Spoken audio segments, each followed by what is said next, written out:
Depuis son exil en Finlande, Lénine affine son grand dessein. Depuis des mois, il analyse chacune des phases que traverse la Russie.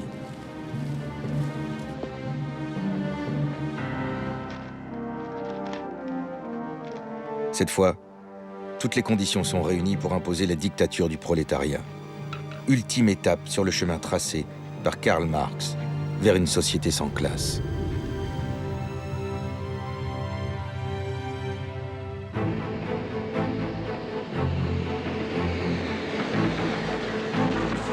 Début octobre, alors qu'il est toujours recherché par la police, Lénine revient clandestinement à Petrograd.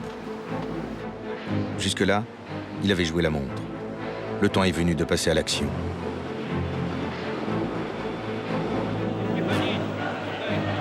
Quelques semaines plus tôt, Léon Trotsky a conquis la présidence du Soviet de Petrograd. De son côté, Kerensky tente de relancer le processus démocratique. Un conseil chargé de préparer des élections est mis en place. Fidèle à l'esprit de février, tous les partis y sont représentés. Mais dès la première réunion, Trotsky, à la tête de la délégation bolchevique, refuse de participer au débat et quitte l'Assemblée.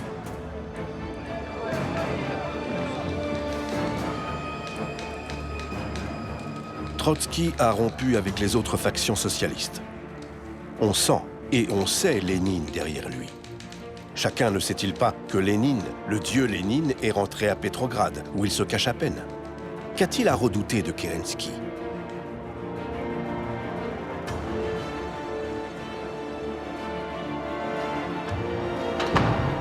Lénine et Trotsky ont compris le néant de leurs adversaires, l'inutilité des conférences, des pré-parlements, des bavardages sans fin dans les salles où se réunit la démocratie nouvelle. Ils ont quitté les assemblées délibérantes en claquant les portes derrière eux. Ils ont compris que le torrent de l'exaspération populaire emporte tout sur son passage. Aux soldats éprouvés par la guerre, les bolcheviks proposent la paix. Aux paysans affamés, ils promettent la terre. Et ils offrent au prolétariat le contrôle ouvrier des entreprises. Des promesses qui répondent désormais aux aspirations des masses.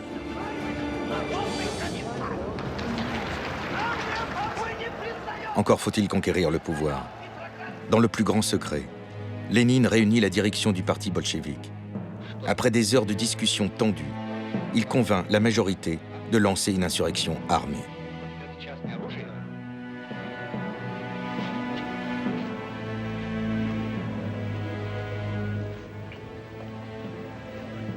Mais le temps presse. Le congrès de tous les soviets de Russie doit se tenir fin octobre, à Petrograd. Et Lénine ne veut pas composer avec les autres factions socialistes pour guider le destin du pays. Il serait naïf d'attendre que les bolcheviks aient une majorité formelle. Aucune révolution n'attend jamais cela. L'histoire ne nous pardonnera pas si nous ne prenons pas le pouvoir maintenant, dit-il.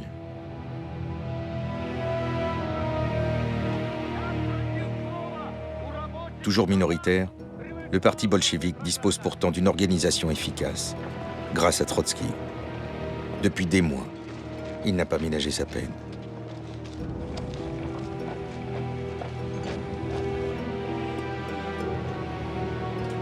C'est un maître impérieux, un organisateur, un réaliste sur qui plane l'ombre de Robespierre. C'est un homme supérieurement intelligent. Si l'on gagnait des batailles avec des mots, Trotsky serait invincible.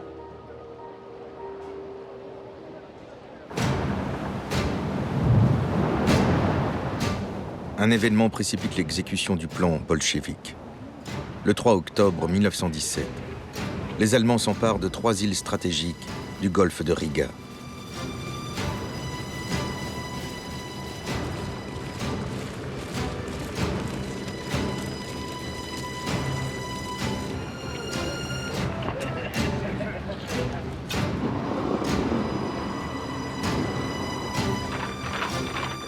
Revel, ultime place forte entre les forts ennemis et Petrograd, est évacuée. La capitale n'est pas véritablement menacée. Mais la presse monte l'affaire en épingle. Un vent de panique s'abat sur les habitants.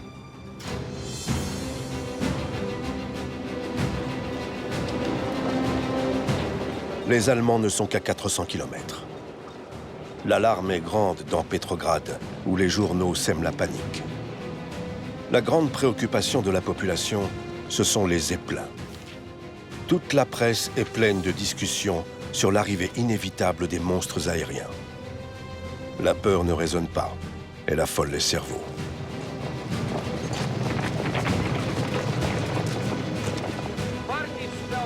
Agitant cette menace, Trotsky met sur pied le comité militaire révolutionnaire. Désormais, tous les ordres adressés aux garnisons doivent transiter par cet organe noyauté par le parti. Les bolcheviks viennent de créer l'instrument du coup de force.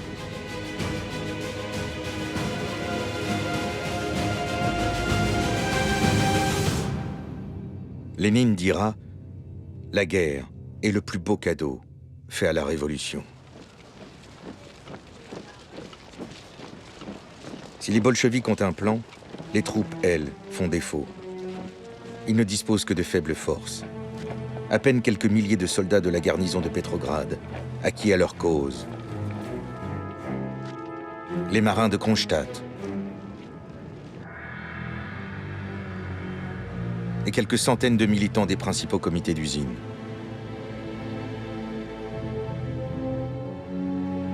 Mais le projet d'insurrection ne va pas rester secret. Plusieurs dirigeants du parti bolchevique, opposés à sa mise en œuvre, le révèlent à la presse. La discipline du parti n'est pas encore une réalité. Consterné, Lénine découvre la forfaiture de ses compagnons d'armes en lisant le journal.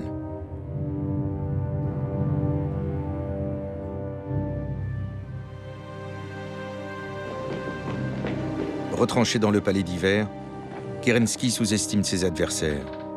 Il fanfaronne. « Je serai prêt à prier pour hâter leur soulèvement. J'ai cassé la tentative de Kornilov et je briserai les bolcheviks. »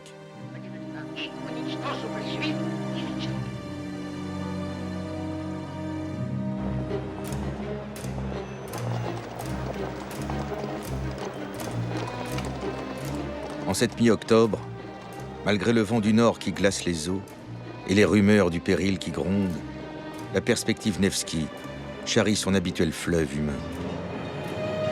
Parmi la foule qui se bouscule, nul ne prête attention à ces petits groupes d'ouvriers, de soldats, de matelots. Furtifs, ils mènent depuis plusieurs jours des manœuvres de reconnaissance.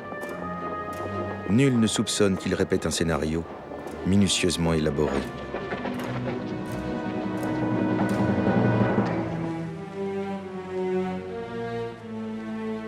La révolution est une affaire de tactique, dit Trotsky.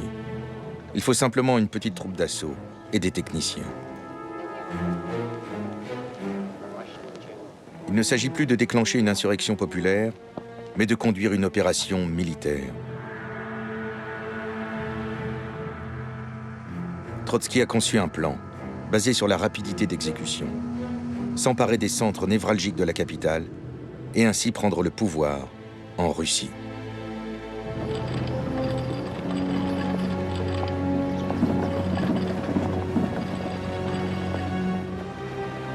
Le 24 octobre 1917, au quartier général du comité militaire révolutionnaire, les opérations commencent.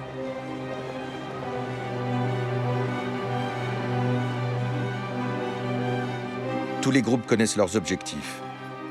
À leur hache, ils partent à l'assaut.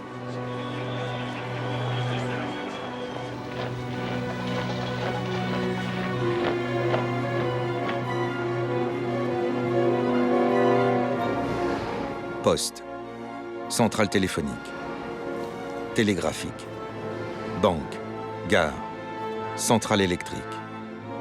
Les cibles tombent, une à une, sous leur contrôle. Personne dans Petrograd n'a conscience de ce qui se joue. Pas même Claude Anet, lui, qui n'avait rien raté de la révolution de février, ne voit pas celle qui se déroule en ce jour d'octobre, sous ses yeux.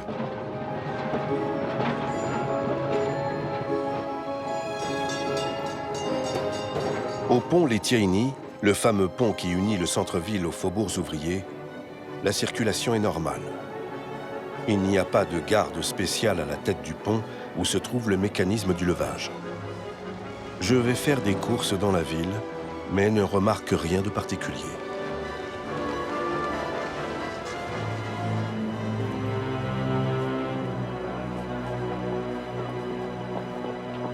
Le soir venu, le plan de Trotsky a été réalisé dans la plus grande discrétion, sans violence. La capitale est aux mains des bolcheviks.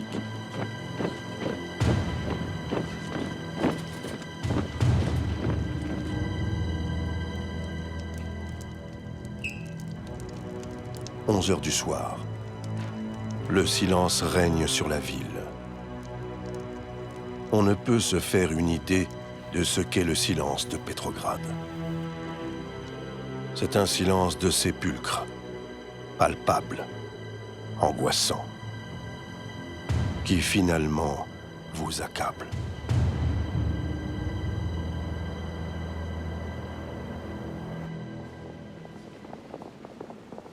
Kerensky a perdu la partie. Le 25 octobre au petit matin, déguisé en officier serbe, il quitte la capitale à bord d'une voiture battant pavillon diplomatique.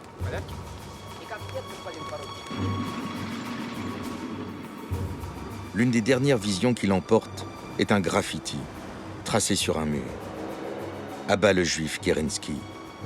Vive Trotsky.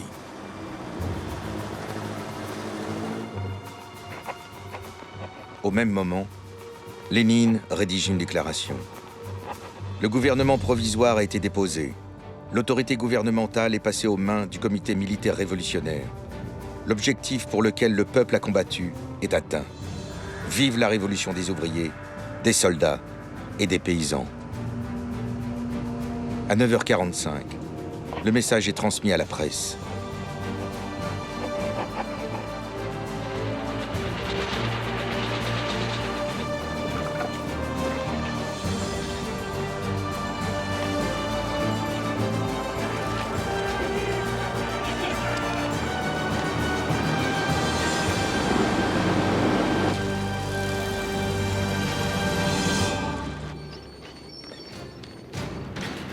Mais le palais d'hiver, ancienne demeure des tsars, échappe encore aux bolcheviks.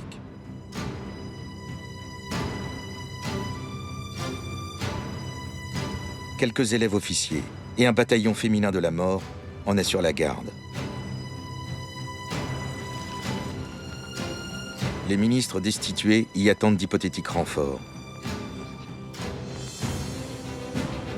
Les bolcheviks leur adressent un ultimatum. Se rendre ou essuyer le feu du croiseur Aurore qui mouille sur la Neva. Sans réponse, le navire ouvre le feu. Un peuple d'insurgés s'élance alors, sous un déluge de fer et de flammes.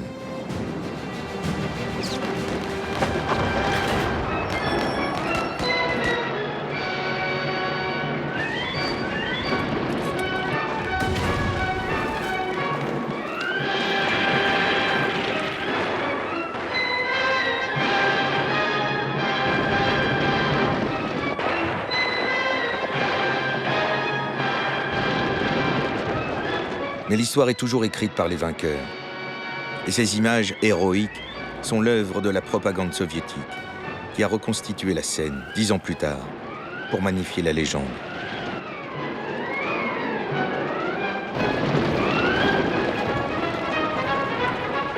La vérité est tout autre. Ce soir-là, lorsque le croiseur ouvre le feu, il ne tire qu'une seule et unique salve, à blanc, pour ne pas endommager le bâtiment. Le palais est ensuite progressivement investi par de petits détachements qui s'infiltrent par ses multiples entrées.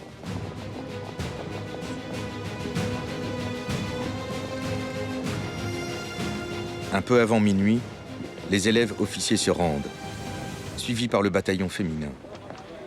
La prise du palais d'hiver ne provoque ni lutte, ni victime. À peine une corniche ébréchée et une fenêtre brisée au 3e étage.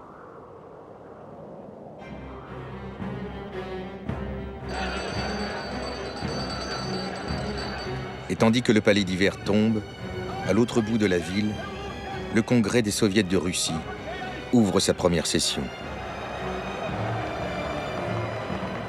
La majorité des délégués, qu'ils soient socialistes ou révolutionnaires, mencheviks ou travaillistes, condamnent le coup de force. Ils quittent aussitôt la salle.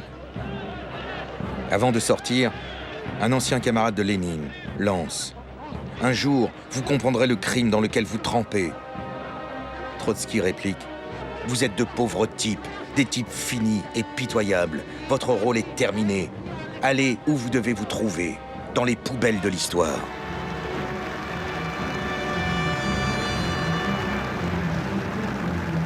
Les membres du Congrès restés présents valident la création d'un nouveau gouvernement, le Conseil des commissaires du peuple.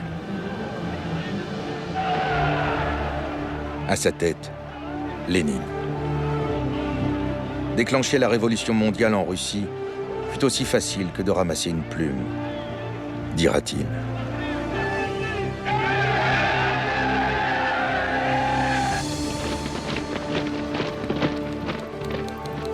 Le grand jour, je l'ai vu. Et de toutes les surprises de la Révolution, il m'a apporté la plus surprenante. Voici ce que j'ai vu. Au coin de la Moïka, une section de soldats me croise. Ils marchent dans un ordre parfait, comme sous l'Ancien Régime. Calme complet, on n'entend pas un coup de feu. Je suis arrêté par des soldats et des marins. Ce sont les troupes du comité militaire révolutionnaire de Trotsky. Elles sont maîtresses de la ville entière et y font régner un ordre que l'on n'a jamais vu depuis que la révolution existe et qui nous reporte au temps de l'autocratie des tsars.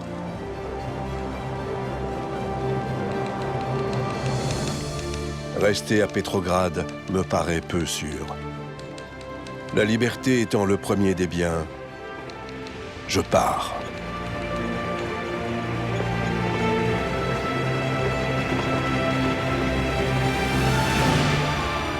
En ce mois d'octobre 1917, la minorité qui s'empare du pouvoir porte encore les aspirations du peuple russe. À Petrograd se forge un monde nouveau. Il enfièvre le prolétariat qui, dans le monde entier, rêve à son tour de briser ses chaînes.